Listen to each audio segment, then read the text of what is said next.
Alright, today we're going to look at the economic development and Africa today as we finish up our unit on Africa. So,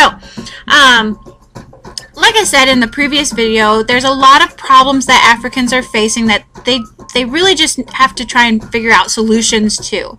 And so one of the things was their economies, that they have to figure out a way to make them prosperous for the Africans. So they've been doing a lot of economic development. However, there's 5 general obstacles that they constantly encounter. The first is geography. They're just, because of the diversity of African geography, it's very difficult sometimes to get your resources to where they need to be in order to get them shipped and sold and all that kind of stuff. So that's a problem. The second obstacle is their population and the fact that they're so poor. They are so poor that it is sometimes a difficult struggle, especially for their rural population, to bring them out of that hole.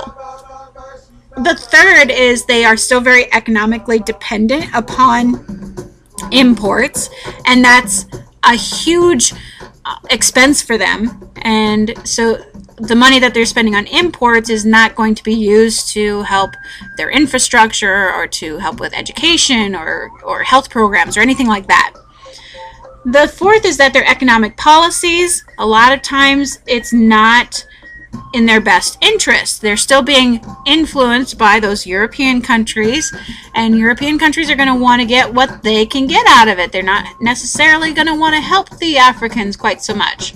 And the fifth one, which is probably the biggest one, is political instability. Just the fact that they have a lot of civil wars, they have a lot of military dictatorships, they have a lot of corrupt democracies.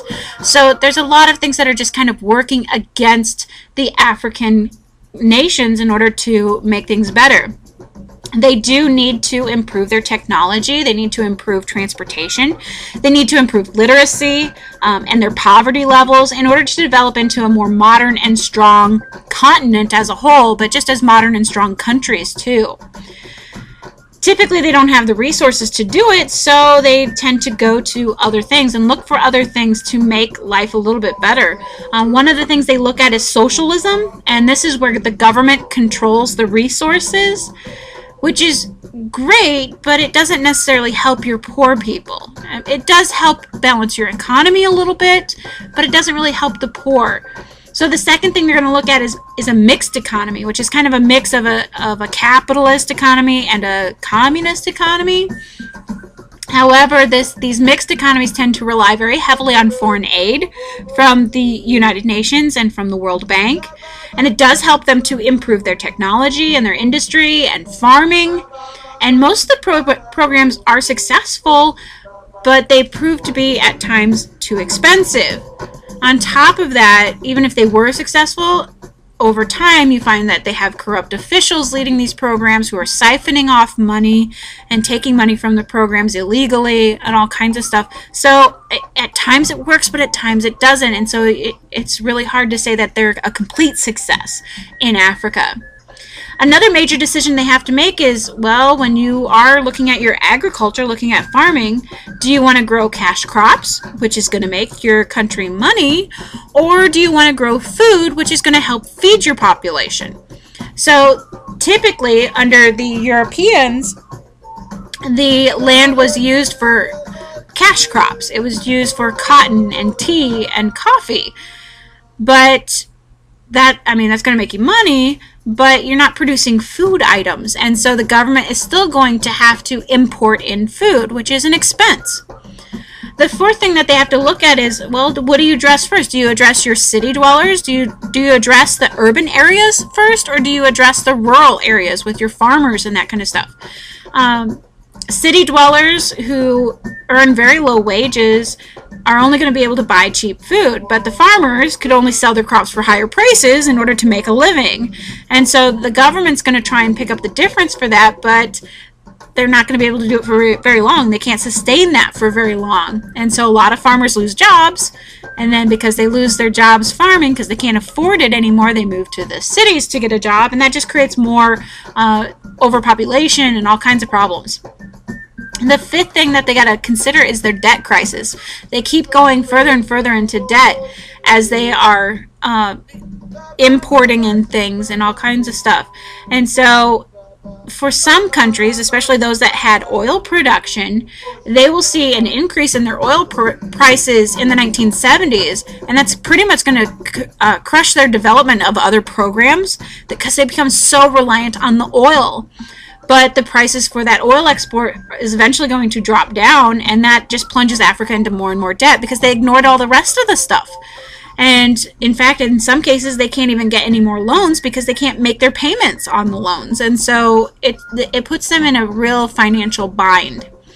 On top of that, they have rising unemployment. They have programs that are not helping the poor. So there's just a lot of things that are going on in Africa that it's just a mess at times to try and figure out, okay, what's best? What's going to make things better? Now, the people and the environment, like I said, the population is continually increasing in Africa, and it causes some problems. With the population doubling, you have hardship for farmers because with the increased population, there's more competition for land. And as you can't buy any more, there's less and less land to purchase, better way to say it, you're going to have increased poverty because now you can't make as much profit and that kind of stuff. Eventually, some of these farmers are going to divide it up into smaller plots, sell off some of their land in order to make a small profit for a small amount of time, but then they're not able to produce enough food for themselves or their family or to sell to market and make money. There's also some environmental factors. There's poor soil, there's disease, irregular rainfall, all kinds of stuff. And also, remember the ancient Africans, when they farmed, they typically did a slash and burn agriculture, and they can no longer do that anymore because they can't just up and migrate. When the soil becomes infertile, they have to stay on the land that they purchased. And so that tradition is no longer an option for them. Like I said, there's some environmental factors as well, like drought. In the 1970s and 1980s, droughts in Africa are going to lead to a lot of famine. Livestock die, their crops won't grow, much of the land becomes desert-like. In fact, the Sahara Desert expands because of it, and it's just a huge issue. It's not so much an issue. I mean, they still have issues today with it, but it's not as bad as it was in the 1970s and 80s. Deforestation is another problem. Many nations are going to cut down trees in order to get some export money. That's a resource they could use. But it destroys their rainforests, and soil begins to wash out, so it affects agriculture as well. The AIDS epidemic is another major issue with the population. In 1990, the AIDS epidemic begins, and there's no cure for the disease. There's very little treatment available in Africa, very little education about it, and so it kind of runs rampant throughout Africa, even yet today. And there's multiple programs out there to try and curb that a little bit, but it's hard. It requires money. It requires people to be able to do it. Now, as we're looking at Africa, and as we're ending our unit on Africa, it sounds like things are just horrible in Africa, but actually there's some good things too. There's some little points of light of how things are changing in Africa. So even though there is a lot of setbacks, they do make progress in some fields, like education and healthcare. They are becoming a smarter nation. They have more education available to more people, and that's going to help their society. The government's going to build schools, and literacy rates do increase. High schools and universities are going to be created, and some are even going to promote female education, which is like a top priority for some of them. They do see some economic growth. They do learn from their failed policies. It's kind of like you go through all the stuff that's a mistake first, and then you find something that actually works. So you get rid of all the bad ideas. Mining and manufacturing are also going to help with many African nations as they grow. Africa, past and present. As we look at their past and how it has affected their present, and looking towards the future of Africa, African nations have come a long way, especially since they have gained independence. So since the 1960s, they have gained a lot of ground. There is something called the Organization of African Unity, which is going to try to unite all the African countries together. In 1963, it was established. The Organization of African Unity was established, and it's going to encourage cooperation. It's going to support independence for the countries that were still not quite free from European rule yet. It's going to teach respect for borders, trying to peacefully end wars or disputes, and it's going to set up the African Development Bank in order to help those with really poor economies and give them programs to help develop their economies, develop leadership within their government, all kinds of stuff. Many of the African nations have now joined the United Nations, and with the UN, as they join it, they are then able to get the UN's help in focusing on things like healthcare and literacy and economic development issues. And being a part of the UN is also going to help the African famine problem, because now they have access to more resources to help out with that.